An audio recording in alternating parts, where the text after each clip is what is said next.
ফেসবুকের থেকে টাকা ইনকাম করার দিন কিন্তু শেষ। এখন আর ফেসবুকের রিলসের টাকা দিয়ে কিন্তু লাখপতি হওয়ার স্বপ্ন দেখলে চলবে না। ফেসবুক কিন্তু কমিয়ে দিয়েছে 80% কন্টেন্ট ক্রিয়েটারদের ইনকাম। আগে যেখানে 1 মিলিয়ন ভিউজে $50 থেকে $60 করে ঢুকতো, এখন সেখানে 1 মিলিয়ন ভিউজে ঢুকবে মাত্র $3।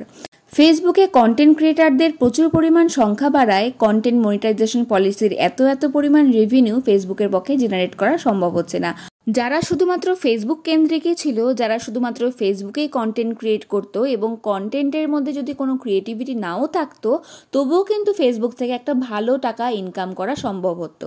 যে সমস্ত ছেলেমেয়েরা শুধুমাত্র ফেসবুকেই নিজের কেরিয়ার করতে চাইছিল, তাদের কাছে এখন প্রকৃতির বাস্তব রূপ বা ফেসবুকের বাস্তব রূপ কিন্তু সামনে ধরা দিয়েছে। আর যে সমস্ত মেয়েরা নিজেদের মান সম্মান সমস্ত বিক্রি করে মাত্র $2 থেকে $3 ইনকাম করার জন্য গেট রেডি উইথ মির ভিডিওতে অশ্লীলতা প্রকাশ করত, তাদের জন্য তো এক বালতি সমবেদনা ছাড়া আর কিছুই আমার নেই। তাই আমি এখনও বলবো, যদি ফেসবুকে কন্টেন্ট দেওয়ারই থাকে, সুন্দর কন্টেন্ট দিন, ভালো কন্টেন্ট দিন। ফেসবুকের ইনকাম করার জন্য যে কন্টেন্ট দিতে হবে তা না, আপনার কাজ চারিদিকে ছড়িয়ে পড়বে সেটা ভেবে আপনি কন্টেন্ট দিন। তাহলে আপনাকে যেরকম সবাই চিনবে, আপনার কাজকেও সবাই চিনবে এবং আপনার কাজের দক্ষতাও কিন্তু দিন দিন বাড়বে। একটাই পরামর্শ, যারা ফেসবুক, ইউটিউব বা অন্য কোনো প্ল্যাটফর্ম স্থায়ী নিরাপত্তা দিতে পারবে না, সেই সমস্ত প্ল্যাটফর্মের উপর ভিত্তি না করে নিজের শিক্ষা, নিজের দক্ষতা, নিজের ক্রিয়েটিভিটি, নিজের বিজনেস চারিদিকে ছড়াতে হবে। এবং সেই সমস্ত করার জন্যই আমরা আগে ঠিক যেরকমভাবে সোশ্যাল মিডিয়া ইউজ করতাম, এখনও কিন্তু আমাদের ঠিক সেইভাবে সোশ্যাল মিডিয়া ইউজ করতে হবে।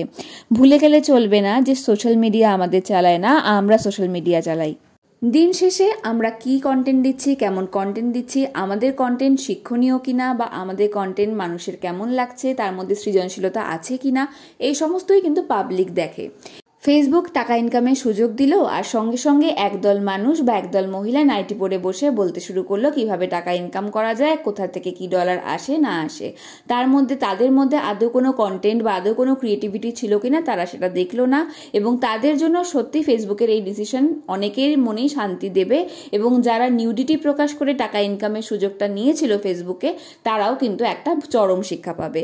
এখন হয়তো বলতে পারো তোমরা যে তাহলে বাকি কন্টেন্ট ক্রিয়েটাররা কি করবে, যারা দিন রাতে খাটাখাটনি করেছে এবং যারা অ্যাকচুয়ালি কোয়ালিটির কন্টেন্ট ক্রিয়েটার, যারা অ্যাকচুয়ালি ক্রিয়েটিভ, তাদের অর্থে একটা কথাই বলবো, যেরকমভাবে তারা ভিডিও পোস্ট করতো, যেরকমভাবে তারা তাদের কাজ শোকেস করতো, যে সমস্ত মেকআপ আর্টিস্ট তাদের কাজ দেখাতো, যেরকম আমিও দেখাতাম, আমরা কিন্তু একইভাবে সেরকমভাবেই ভিডিও দিয়ে যাব, সেরকমভাবেই কাজ পোস্ট করে যাব।